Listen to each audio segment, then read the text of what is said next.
Imbis na drone ang kunin ko muna, ginamit ko na lang muna yung pera natin.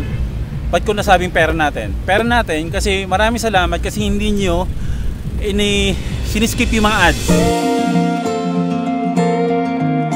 Kasi marami tayong mapupuntahan pag meron tayong ganito. Gusto ko na lang na pumunta ng malalayong lugar o iba't ibang klaseng lugar dito sa Bulacan, nadala to. Kung kaibigan nyo yung nagmamayari ngayon kay Korak, kaya kung pwede siyang iba-iba, pagandahin natin. Save me, send the carpets and I'm going home alone.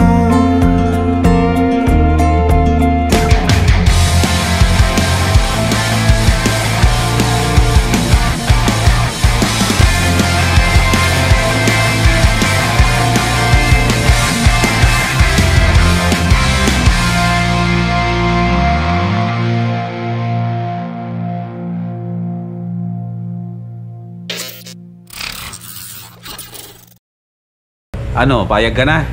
Hindi. Motor ka ng motor. Di ba may nahanap yung mga subscribers mo? Sino yun? Yung dati mong unang-una? Si Korak ba yun? Yun na lang hanapin mo. Hanapin mo siya. Kung maano, bilhin ulit natin dito sa taong yun. Pero wag mo nga hanapin yung dati mong inaangkas dun. Ba't ko hanapin? Alam ko naman kung saan nakatira. Puntahan mo, gano'n. Hindi, hanapin mo na lang yun. Tapos, pag nahanap mo siya, bilhin mo ulit. Kung gusto mo, bilhin natin ulit sa kanya. Korak. Hanapin natin.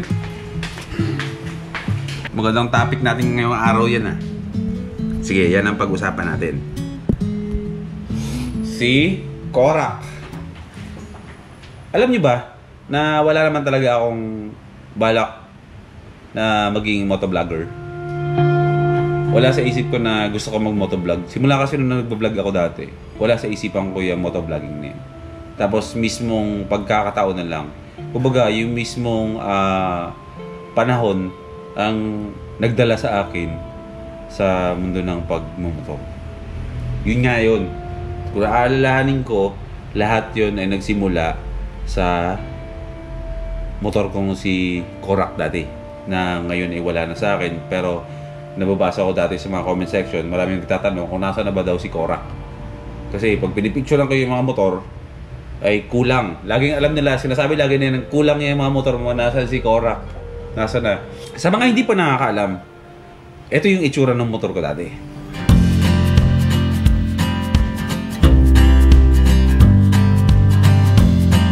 Kasama ko ang kapatid ko na si Master Trike.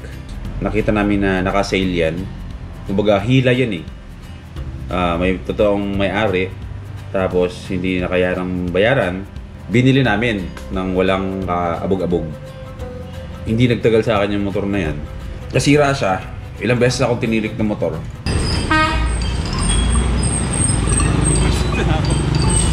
Kaya kailangan natin magpalit ng motor. Kahit na sobrang dami ng sira na na-experience ko dyan sa motor na yan, is sobrang dami rin ng mga experience na binigay sa akin.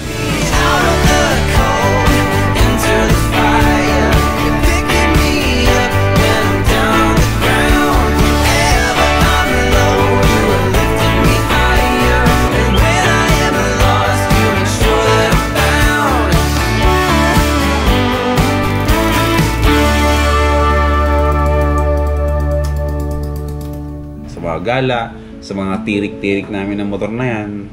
Kumbaga, dyan namulat yung isipan ko pagdating sa motovlogging. Ngayon, ang problema, last year, may nagsabi sa akin na nakita nila si Korak sa ibang tao. Di sure kung andun pa rin yung decals ko, pero nakita doon nila yon.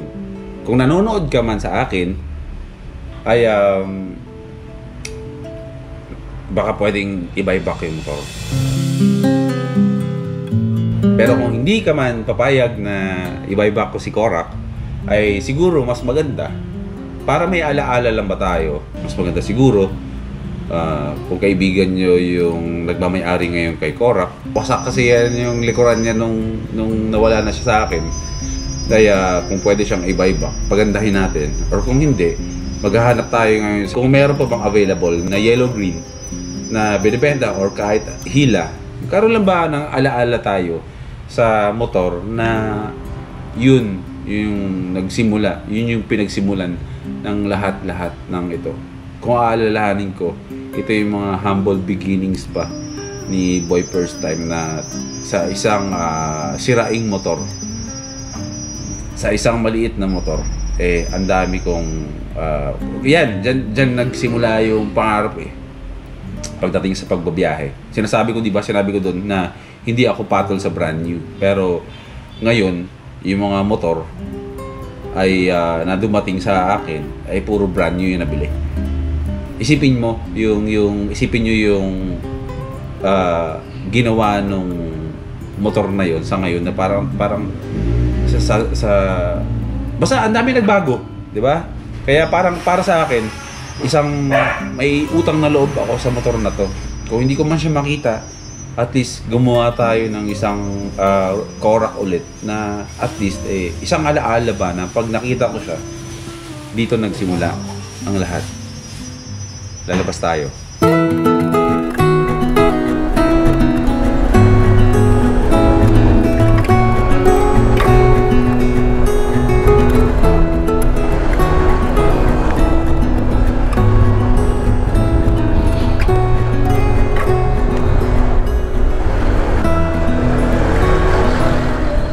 Parang may naririnig akong nagpapaputok.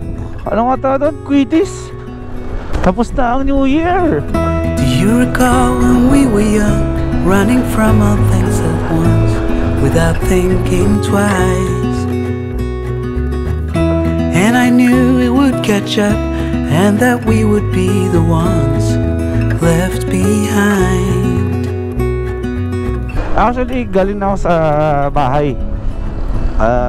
Konting banding muna ako sa anak ko. Tsaka syempre pinagluto muna ako ng nanay ko ng luya na maiinom. Kasi nga diba masama yung pakiramdam. Masama yung pakiramdam ko na dahil nga sobrang lamig. Nakatulog ako na nakalabas ako sa yung kwarto kasi hindi siya ganun kalaki. Wala namang kama yung kwarto namin. Kaya natulog ako na nasa higaan ako. Pagising ko, nasa semento na ako nakahiga. Kasi nga si Tuwat at si Uno ay talagang nagti-take over talaga yun ng higaan kapag katabi na namin. So ang nangyayari, maayos yung higa ko sa gabi. Pagising ko sa umaga, ako na yung wala dun sa higaan. Kasi nga natutulog na yung dalawa dun sa tabi namin. Pero okay lang naman. Kaya ngayong hapon, itutuloy lang natin ang kwento natin. Gusto kong ikot-ikot somewhere dito sa malapit sa shop. Dito sa may likod namin. Maghahanap tayo ng sana lang talaga na after ng video na to ay magkaroon ng balita tungkol kay Korak natin. Pero sa ngayon, gagawa na rin ako ng move para maghanap na sana merong Korak pa na binibenta na kahit second hand somewhere sa mga bentahan ng mga motor dito. Yun ang, or magtatanong-tanong tayo, tignan natin.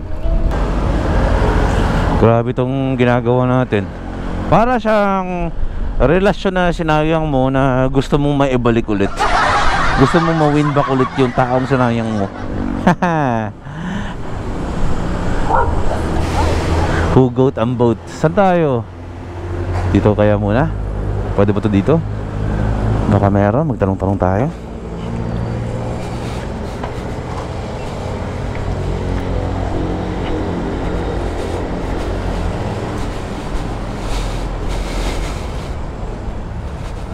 Kanina na po bang pwede magtanong? Sir, pwede po magtanong? Sir, possible po ba na may makukunan pa po tayo ng kahit repo po na Korak? Possible po ba na may makukuha pa tayong repo na Korak? Meron pa bang ganon? Parang paano na rin po sa rin Pa-face out na rin, no? Oh, wala no? Pero medyo, madali lang ba yun, no? Medyo pahirapan pa hanapin na yun. Kung ano po sa akin, para sa akin po sir, napahirapan na po. Pahirapan na. Na mag-good running condition pa po. Pahirapan na. O sige sir, thank you po ah. Thank. Outlet po, try din po na. Baka po meron. O sige, mag-iikot ako. Thank you, thank you.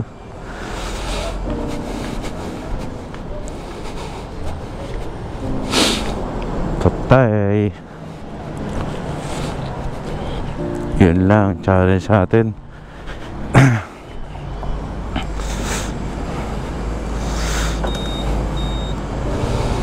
Sana naman hindi totoong pahirapan na ang paghanap ngayon ng korak.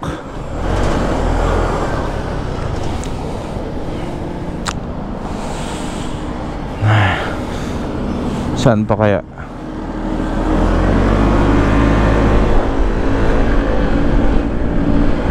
Grabe, pag naalala ko talaga kasi si Korak, napakadami namin talagang ginawang kakaiba ni Korak. Talagang masaya, nabubwisit ako sa motor na yun kasi sirain. Pero di ba? Parang minsan pag nasisira, parang gusto kong tadyakan na lang nang masira tuluyan eh. Parang gano'n yung ko, parang masaya na nakakainis kasi masaya yung adventures, tapos nakakainis sobra kasi tumitirik siya kahit saan, di ba? Nabibisit. Yun nga yung ibig sabihin na parang hindi mo marirealize yung halaga ng isang bagay hanggat hindi siya nawawala sa'yo. Parang yan yung nararamdaman ko ngayon simula nung parang yan yung nararamdaman ko tuwing naaalala ko si Korak simula nung wala na siya sa akin. Bago na datingan na si Madonna, si Spike, si Optimus, si Biyaya. Parang lahat yun, mga yun ay, kumbaga, ay si Korak talaga yung nauna. Naalala ko pa, nginat-ngat yun ng aso namin si Beagle. Tignan nyo, oh. Tignan nyo. Tignan yung ginawa ng aso ko. Ginat-ngat yung motor. Sira ulo. Oh. Yan pa, oh. Nginat-ngat mo? Ulay ko muna sana. Siyempre, sino bang hindi mo bibisit, di ba? Mahal na mahal mo yung motor mo.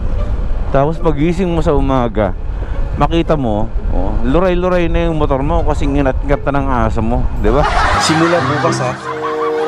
Putol na yung credit card mo, ha? Bawas yung baon mo sa school, ha? Hindi ka muna lalabas sa mga barkada mo. Tigil-tigil muna yung pagbabarkada mo, ha? Tiyakin mo lang. Isang visit na pangyayari na naging masayang alaala na lang ngayon. Kahit sino, sabihin nyo sa akin, pag nginat-ngat ng aso ang motor nyo, talagang mabibisit kayo. Baka may mga reposes sila dito na nakakarak. Ma'am, pwede po magtanong? Ma'am, tanong ko lang po, may mga available pa po ba na Korak na mga motor na kahit reposes na? Oo, mga ganon. Hindi ba alam mo yung Korak? Sir, magandang hapon. Nagtatanong po sana ako kung may mga available pa ba na mga repo na Korak. Ito yung mga old school, mga dating units. Oo, actually sir, mga Korak namin dati, meron kami pero makakahanap tayo sa ibang branch. Oo. Pero hanggang ngayon, meron pa yon? Meron pa nun? Na Korak na kahit repo? Meron. Pero sir, mahahanapan natin. Pero katulad niyan dito, wala na rin. Pero sa ibang outlet, mahahanapan natin. Okay. Thank you po, sir. Ay, sulit ko na lang po, ma'am. Tapos balitaan mo ko, ma'am, kung anong kulay ang meron. Kasi yung motor ko kasi dati na Korak, kulay yellow-green. Kaya sana ganun din yung mahanap. Kung bahala ko kasi kung hindi mababuyback ko yung dating ganun ko, gusto ko lang siya ibalik. Ngayon kung hindi ko mababuyback ko yung dating motor, gagawa ko ng kapareho nung dati. Okay. Thank you, ma'am. Yellow-green. Okay, ma'am. Sir, thank you po, ha. Thank you po. Kapag si Korak na ibalik natin, gagawa tayo ng mga adventures natin na siya ang gamit natin. Tignan natin, di ba? After ng upload na to, kung may mangyayari pang maganda, baka mapanood ng may-ari. Tignan natin.